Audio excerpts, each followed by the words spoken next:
말씀은 잠언서 구약성경 잠언서 16장 1절에서 19절 말씀까지를 같이 봅니다. Scripture verse come from the book of Proverbs.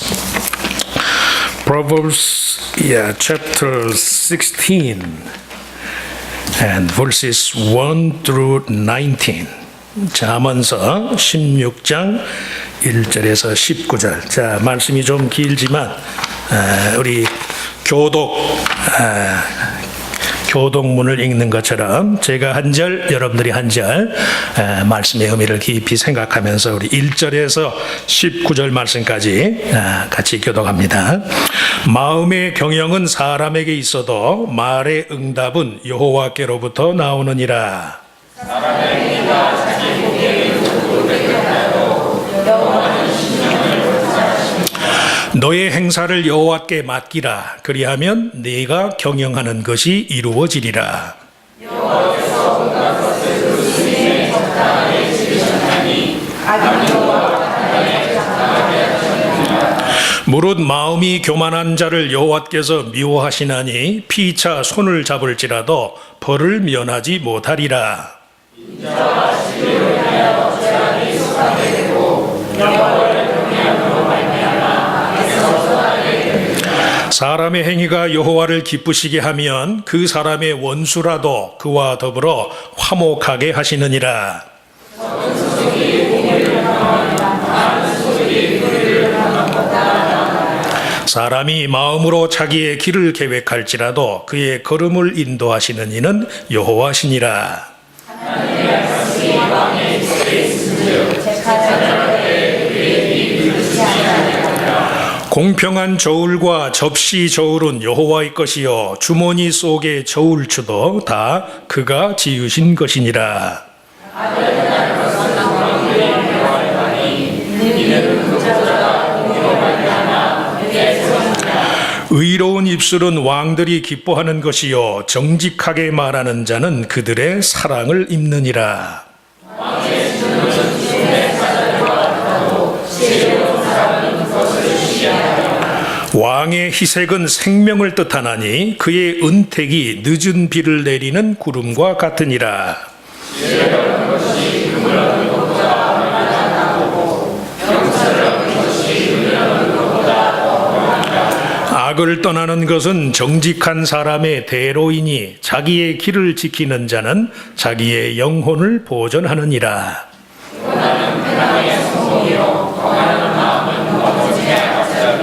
다 같이 겸손한 자와 함께하여 마음을 낮추는 것이 교만한 자와 함께하여 탈취물을 나누는 것보다 나으니라. 아멘. 우리 찬양대 특별 찬양이 있겠습니다.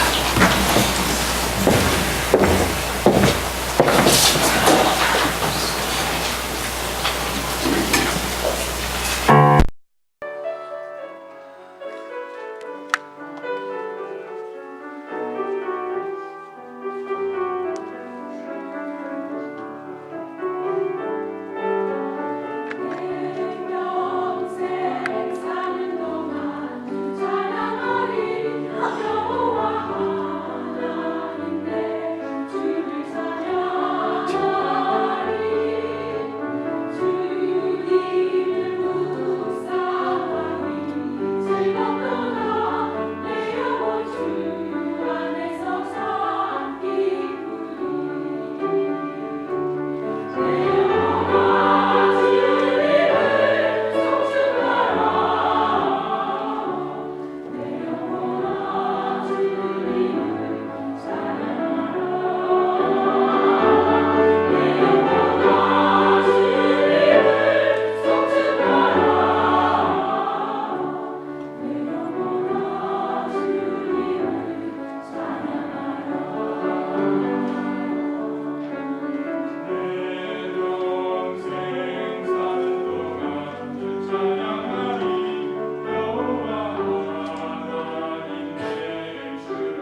다 그가 지으신 것이니라.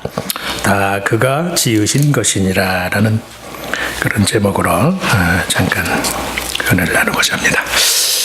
공간 체험이라는 말이 있어요.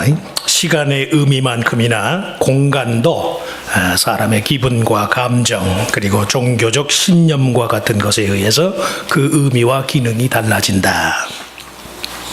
같은 실내 공간인데도 아무것도 없이 텅 비어 있을 때하고 편안함을 주는 그런 가구들이 이렇게 가지런히 배열돼 있을 때하고 아무것도 없으면 공간이 더 커 보일 것 같은데 사실은 가구가 잘 배열돼 있으면 그 공간이 더 커 보여요. 편안함 때문에, 내게 있는 편안함 때문에 공간의 의미가 다 다르다는 말씀. 화려한 볼거리가 가득한 곳인데도 왠지 모를 답답함, 불편함이 느껴지는 곳이 있는가 하면 편리함과는 전혀 거리가 먼데도 그저 그곳에 있다는 것만으로도 마음이 즐겁고 감사한 경우가 있어요. 교회 교회 그렇지요? 교회 집에 있으면 편하지 뭐 주일날. 그래도 왠지 모르게 내가 교회 하나님을 예배하는 그 자리에 있다는 그것만으로 내 심령이 편하다는 말씀이 믿으시면 아멘. 그러시길 바랍니다. 주의 궁정에서 한 날이 다른 곳에서의 첫날보다 나은즉 악인의 장막에 사는 것보다 내 하나님의 성전 문지기로 있는 것이 좋사오니. 공간이 달라요. 공간이 사는 공간이 다르다는 말씀. 기독교 신앙의 대표적인 주제인 영생, 영원한 생명도 시간적인 개념만이 아니에요. 영원함이 의미하는 삶의 보람과 가치, 그 충만함과 절정을 내가 현재적으로 경험하는 거예요. 자주 말씀하지만 다른 종교에서 말하는 불멸의 의미와는 달라. 사람이 어떻게 불멸하나요? 다 죽지요. 죽는 건 사실이. 그러나 사는 날 동안 단 하루를 살아도 영원한 삶을 사는 거예요. 삶의 보람과 가치, 그 의미가 충만하다는 말씀이 사소한 일까지도 영혼의 빛 아래서 이해하고 받아들이는 삶의 태도. 그래서 저나 여러분이나 시간의 의미를 극대화하기 위해서도요, 삶의 공간에 대한 올바른 이해가 필수적이에요. 내가 지금 있는 자리가 어디인가? 성도가 어디에 있어야 하는가? 마음으로라도.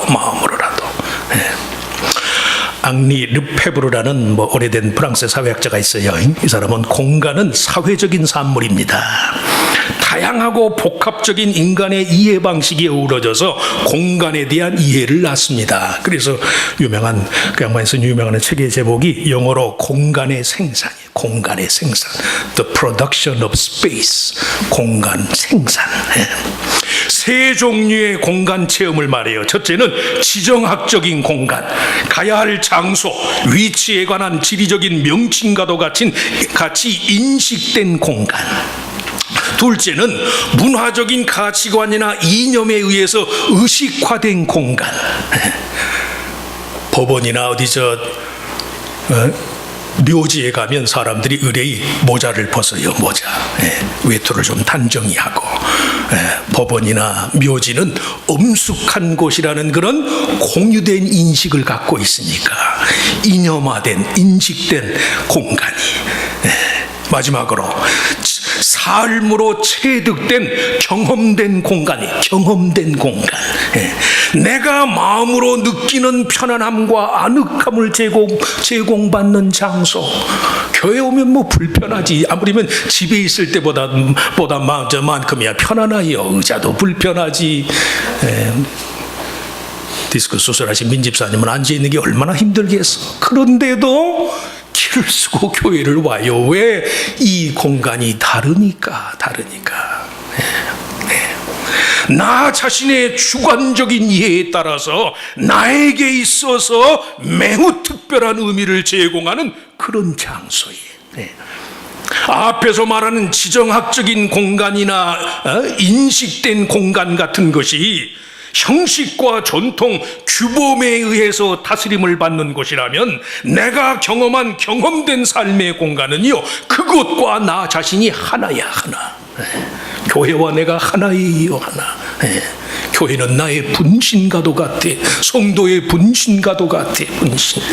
그곳에서 진정한 나를 찾고 새롭게 형성하는 장소이. 왠지 모르게 교회에 가면 내 참모습, 내 참된 자아가 깨달아지거든요. 이렇게 살아야 하는 것이로구나. 이렇게 내가 감사해야 하는 것이로구나. 이렇게 하나님과 동행하는 것이로구나. 이런 삶의 의미, 우리 속에 감추어져 있던 참된 자아가요, 이 공간에서 드러나요. 그래서 공간과 내가 하나라는 말씀이 하나. 만군의 여호와여, 주의 장막이 어찌 그리 사랑스러운지요. 내 영혼이 여호와의 궁정을 사모하여 쇠약하며 내 마음과 육체가 살아계시는 하나님께 부르짖나이다. 나의 왕, 나의 하나님, 만군의 여호와여, 주의 제단에서 참새도 제 집을 얻고 제비도 새끼 둘 보금자리를 얻었나이다. 주의 집에 사는 자들은 복이 있나니 그들이 항상 주를 찬송하리이다. 공중을 나는 미물 한 마리 되어 그 존재의 의미가 깨달아지는 것이 누구에 의해서? 하나님에 의해서, 하나님에 의해서. 세상에서는 다 우리가 불특정 다수로 살아가요. 불특정 다수. 그런데 교회에서 하나님을 대하는 순간에 하나님의 아들이신 예수님이 나의 대속자가 되어주셨다는 사실을 믿는 순간에 나는 이 세상에서 제일 귀한 자가 되거든. 제일 귀한 자가. 주의 제단에서 참새도 제 집을 얻고 제비도 새끼들 보금자리를 얻었나이다. 여호와를 경외하는 자의 삶의 수반되는 하나님의 절대 주권에 대한 이해, 그 믿음을 촉구하는 잠언 16장의 내용 중에요, 왕의 도리에 관한 설명이 나와요. 오늘 우리가 읽은 10절에서 15절 말씀. 이 말씀이 괜한 게 아니에요. 그 말은 하나님 보시기에 왕처럼 존귀한 자들로서의 삶을 살아야 할 그 백성들의 삶에 대한 바른 이해, 지리적으로나 이념적으로 강요된 삶의 처지를 넘어서서 하나님을 경외하는 자로서의 마땅한 삶의 공간에 대한 이해를 촉구한다는 말씀이. 성도라면 나만의 공간이 있어야 돼요. 나만의 공간. 하나님이 나를 알아주시는 그런 공간이 있어야 돼. 그래야 찬송가 가사처럼 내 주 예수 모신 곳이 그 어디나 하늘나라 초막이나 궁궐이나, 그런 믿음이 되시길 바랍니다. 내가 있는 그곳이 하나님이 계신 곳이니까. 그렇기 때문에 성도라면 첫째, 여호와 하나님의 절대 주권의 다스림을 받는 곳에서 삶을 살아야 한다. 비단 잠언서뿐만이 아니라요, 구약의 지혜문학의 내용을 통틀어서 하나님의 주권을 인정한다는 것은 그의 의로우심, 매사에 우리를 온전케 하시는 하나님의 성품과 계획을 신뢰한다는 의미예요. 이 말씀은요, 잘 들으시기 바랍니다. 선과 악, 의와 불의함을 규정하는 방식이 하나님이 하시는 것과 같아지는 것을 말해요. 우리가 선악, 의와 불의를 구별하는 방식이 하나님과 같지 않고서는 아직 우리는 하나님의 자녀가 아니야. 하나님의 자녀가. 세상의 모든 일을 내 식으로 좋다 나쁘다 판단하는 사람은요, 하나님의 자녀가 아니에요. 이것도 솔직하게 믿으시면 아멘. 나쁜 것도 하나님이 좋다 하시면 예, 좋습니다. 그럴 줄 알아야 돼요. 왜? 그 하나님의 의로우심을 믿어야 하는, 믿는 것이 왜 중요한가? 인류의 조상인 아담과 이브의 타락이요, 창조주 하나님의 뜻과 계획에 대한 의심, 그리고 그로 말미암은 유혹에 의해서 비롯되었기 때문에 좋고 나쁜 것에 대한 기준을 하나님께 둘 때라야만 우리가 하나님께 속한 자예요. 하나님이 그럴 때가 많거든요. 나는 그거 싫은 것만 같은데, 나는 좀 그런 처지를 빨리 벗어버리고만 싶은데, 하나님은 그 속에서 정말로 우리에게 귀한 것들을 알게 하시고 우리에게 깨닫게 하시는 그런 경우가 많다니까요.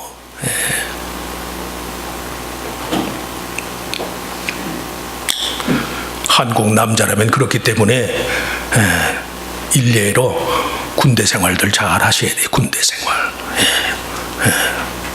방위 갔다 왔는데도 이렇게 나름대로 잘 살잖아요. 그러니 현역을 갔다 온 사람들은 얼마나 그러겠어요. 얼마나. 참 뭐 젊은 사람들이 군대를 안 가려고 막 가야 돼요. 나라와 최소한 국민이라면 그 나라의 운명과 내 운명이 하나입니다. 이런 체험은 좀 가져야 되잖아요. 방이든지 간에. 방위도 군인은 군인이니까. 비웃지 마시고. 의라는 것은 추상적인 개념으로서의 공평과 정의와 같은 게 아니에요. 오히려 결과론적인 차원의 바름과 온전함을 가리키니, 처음엔 내가 몰랐거든. 겪어보니까, 지나고 나니까 하나님께서 하신 일이 옳았습니다. 나는 그것이 내게 아픔이고 손해인 것만 같았는데, 하나님 그 희생과 그 연단을 통해서 주님이 나를 온전하게 하셨습니다. 하나님은 나를 온전케 하시는 분입니다. 그게 의예요. 그게 3, 4절, 오늘 3절 4절 말씀에 보면 우리가 잘 인용하는 말씀이죠. 너의 행사를 여호와께 맡기라. 그리하면 네가 경영하는 것이 이루어지리라. 여호와께서 온갖 것을 그 쓰임에 적당하게 지으셨나니 악인도 악한 날에 적당하게 하셨느니라. 이 말씀이 다분히 삶의 모순 속에서의 일치를 교훈하는 것만 같지만, 그 말씀의 더욱 참된 의미는요, 매사의 성도는 자기 삶의 적합성의 여부 자체를 하나님께 맡겨라. 하나님께. 무엇이든 매사의 적합성의 여부를 하나님께 맡기는 거예요. 하나님께. 악인도 악한 날에 하나님이 적당하게 하셨다고 그랬거든요. 중요한 것은 그런 식의 명령과 복종을 주고받는 식의 관계의 특성이 어떤 것이냐. 최소한 7절 말씀에, 7절 말씀 보세요. 사람의 행위가 여호와를 기쁘시게 하면 그 사람의 원수라도 그와 더불어 화목하게 하시느니라. 우리가 이 말씀을 예로 든다면, 성도는, 믿는 사람이라면 원수라는 개념 자체가 설 자리가 없는 곳에서의 삶을 사는 거예요. 최소한 성도의 삶에는요, 원수라는 개념은 없어요. 힘들고 어렵지만 믿으시면 아멘. 왜? 하나님이 어떻게 나를 유익하게 하실지 모르니까.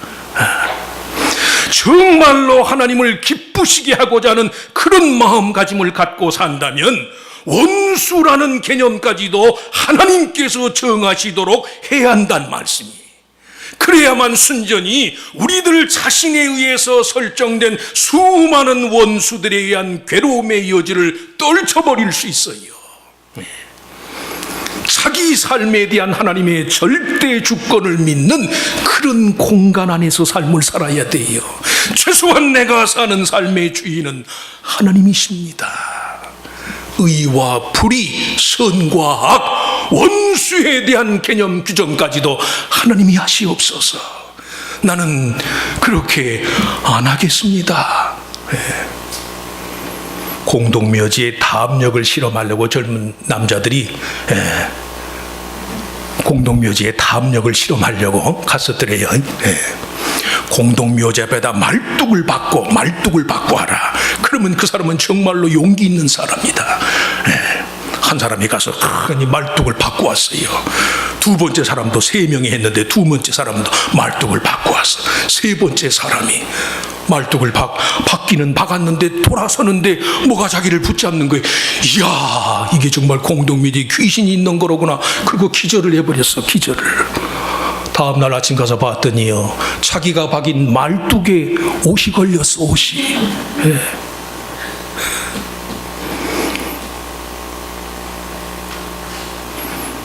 우리는 몰라요. 정말로 그것이 나를 괴롭게 하려는지, 정말로 그것이 나를 이롭게 하려는지 모른다는 말씀이에요. 몰라요. 그래서 원수 갚는 것이 누구 손에 있어요? 하나님 손에 있는 거예요. 하나님 손에. 그런 마음을 가지셔야 돼. 그래야 우리가 사는 삶이 하나님이 다스리시는 공간이에요. 둘째, 성도는 하나님의 도덕성이 지배하는 곳에서의 삶을 살아야 한다. 진화론의 신봉자들은 이 세상이 다분히 약육, 강식, 적자, 생존의 법칙이 지배하는 곳이라는 생각에서 생물 자체의 우수함과 월등함에 의해서만 삶의 기회를 제공받는다. 그러니 저렇게 무차별적으로 사람을 죽이지요. 이슬람 과격 분자들처럼. 비인격적이며 무형의 원리와 법칙이 지배한다고 믿기 때문에 삶의 방식이 비인격적이고 폭력적이에요. 하지만 도덕과 윤리는 기본적으로 만물을 의로 다스리는 하나님의 성품을 반영하기 때문에 피조물 모두에 대한 창조주 하나님의 배려가 미치도록 하기 위한 하나님의 대리자로서의 마음가짐을 갖는 게 그게 도덕적인 사람이에요. 세상을 지배하는 것이 비인격적인 원리가 아니라 약육강식의 지배 원리가 아니라 하나님이 세상을 다스리십니다.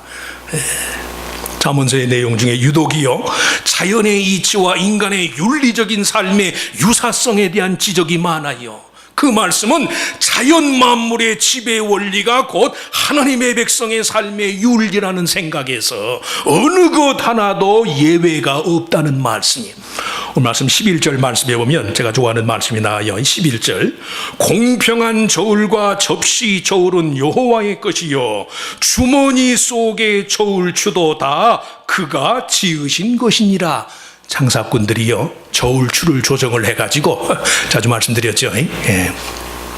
옛날 시골 장터에 보면 쌀, 이게 밀 파는 사람, 콩 파는 사람들이 자기가 남의 거 살 때 되하고 자기 거 남한테 팔 때 되가 달라요. 자기 거 남한테 팔 때는 되의 밑바닥을 두껍게 해가지고 되를 쓴다니까 이중잣대를 쓰는 거죠. 11절 말씀이 그 말씀이에요. 공평한 저울과 접시 저울은 여호와의 것이요 주머니 속의 저울추도 다 그가 지으신 것이니라. 감추일 게 없어요. 주머니 속에 감추인 것까지도 제 맘대로 해 지을 수 있는 사람이 이 세상에 아무도 없다는 말씀이. 그래서 잠언의 윤리를 상호 연결성의 윤리다. 상호 연결성의. 여호와 하나님의 통치 방식에 예외가 있을 수 없다는 생각 때문에 감추인 내면의 동기에 이르기까지 하나님의 간섭을 믿고 받아들일 때요 더 풍성케 하시는 하나님의 은혜와 호의를 힘입게 된다는 말씀이에요. 힘입게. 그래서 성도는 어떤 경우에도 하나님의 도덕성이 지배하는 공간에서 내가 삽니다. 마지막으로 성도는 하나님의 보호하심, 하나님의 안전케 하심을 받는 곳에서 삶을 살아야 한다. 지금 말씀한 것처럼 상호 연결성의 윤리적 가치의 핵심은요, 모든 일을 주관하시는 분이 오직 여호와 하나님 한 분뿐이다. 하나님이 모든 것을 주관하신다. 그 하나님께 추호라도 예외가 없다. 이런 믿음이에요. 많은 유명인들 가운데요, 불안장애를 겪는 분이 많아. 불안장애, anxiety disorder, 불안장애.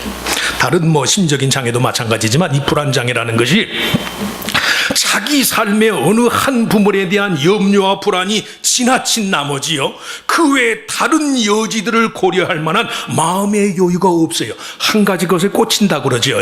예. 뭔가 불안한 거 한 가지에 마음이 꽂히는 거예요. 그래가지고 그것으로 인한 불안한 감이 정상적인 사람보다 몇 배로 커요. 그래서 사회성 장애가 되고 공황장애가 생기게 되고 그래요. 공연한 불만과 불안의 여지가 자기중심적인 피해의식을 낳고 그게 사회성에도 공황장애식의 그런 삶 자체에 대한 기형적인 인식을 낳게 되는데, 이건 무슨 말이냐? 성도의 경우 자기 삶에 하나님의 주권이 미치지 못할 것이라는 그런 의심의 반영이, 의심의 반영.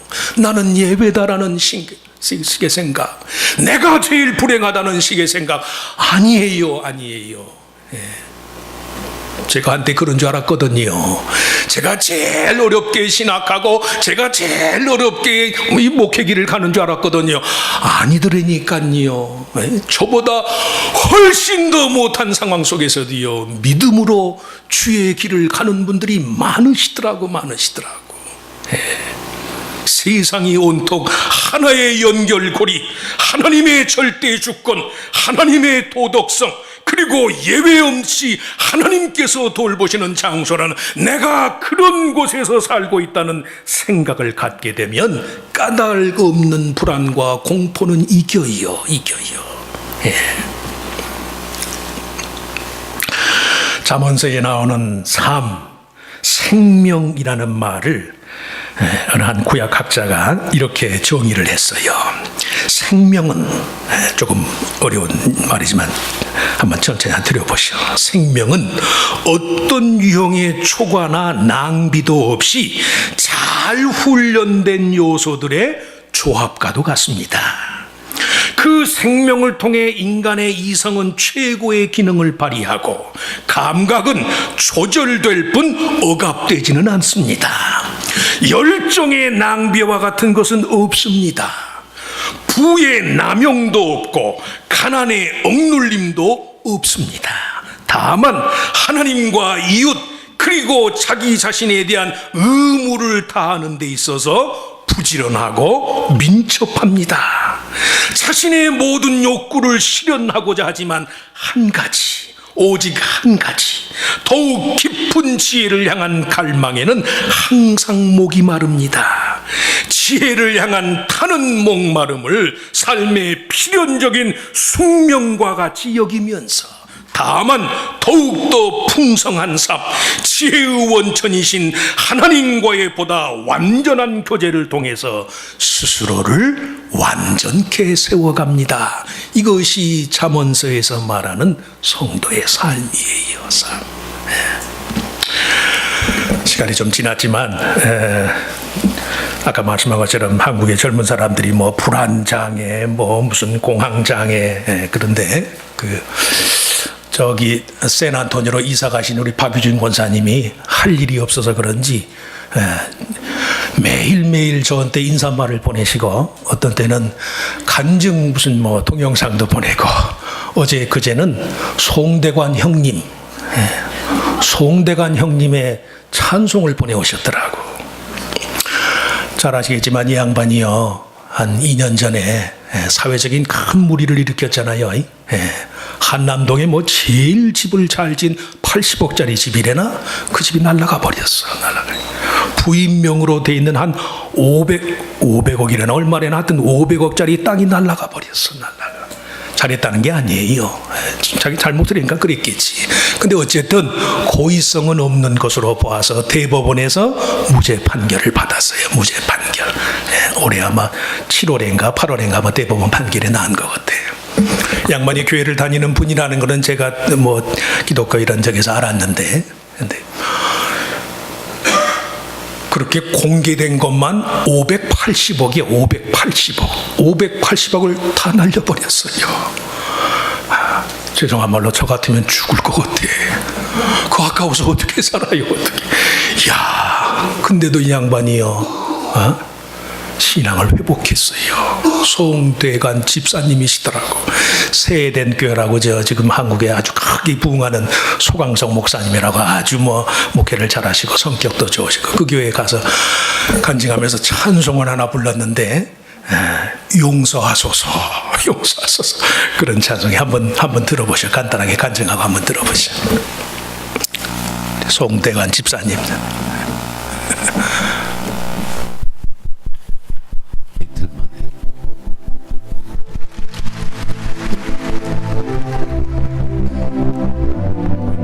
왜 그래? 주님 것을 내 것이라고 좀 볼륨을 키워보지. 고집하며 살아와 580억을 날린 사람의 찬송이 자녀들까지 주님 것을 내 것이라 아버지여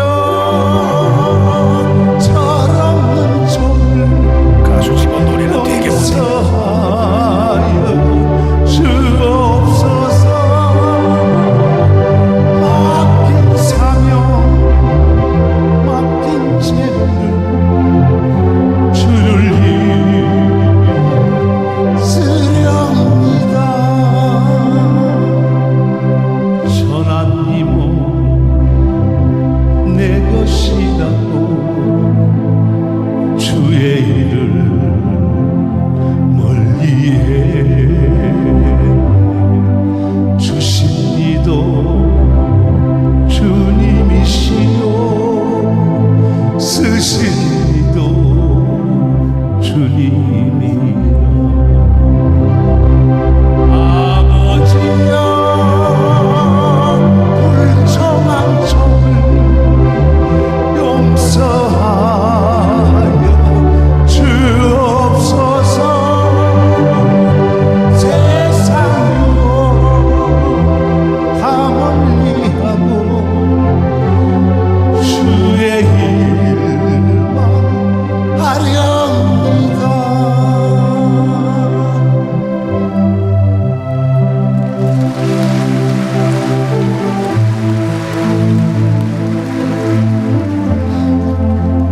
주님, 집 나간 탕자가 다시 돌아왔습니다. 얼마나 참으셨습니까? 저를 얼마나 기다리셨습니까? 저는 가끔 기도를 할 때마다 주님께 뭘 달라고만 했어요. 주님, 나 정말 어려운데 좀 도와주세요. 우리 집에 누가 어디가 아픈데 뭘 좀 도와주세요. 뭘 주세요. 달라고만 기도를 했는데 어느 날 제가 이 어려움을 겪으면서 내가 문제가 뭐가 있는 걸 제가 발견했습니다. 송대관, 너는 뭘 드렸는데 주님께? 별로 드린 것도 없습니다. 달라고만 했지. 저는 이제 만약에 저에게 어떤 큰 재물이나 모든 것들이 많이 제가 가질 수 있다면 이걸 다 주님께 돌려드리고 바치고 우리 새 에덴 교회에도 바치고 다 드리렵니다.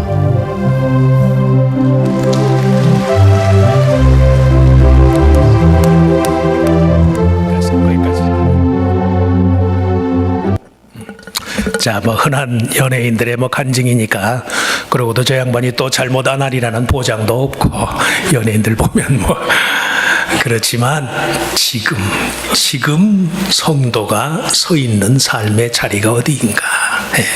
많은 실패와 아쉬움과 얼마나 스스로에게 부끄러움이 있을 거예요. 그럼에도 내가 지금 선 자리가 하나님의 은혜의 자리고, 하나님의 절대 주권이 다스리고, 하나님의 모랄리티, 하나님의 도덕성이 다스리시고, 그리고 하나님이 나를 안전케 하십니다. 이건 경험된 공간이에요. 남이 강요한 게 아니에요. 지리적으로 정해진 공간이 아니에요. 그곳에서 하나님이 나를 사랑하신다는 이유 한 가지로 내가 내 삶의 공간을 만들어가는 거예요. 그런 은혜가 있기를 축원합니다. 그러면 거기에 생명이 역사해요. 새롭게 하는 게 역사한다는 말씀이에요. 파워포인트를 한번 가사를 한번 띄워보시죠. 오래된 복음성가니까 뭐 곡조도 저 옛날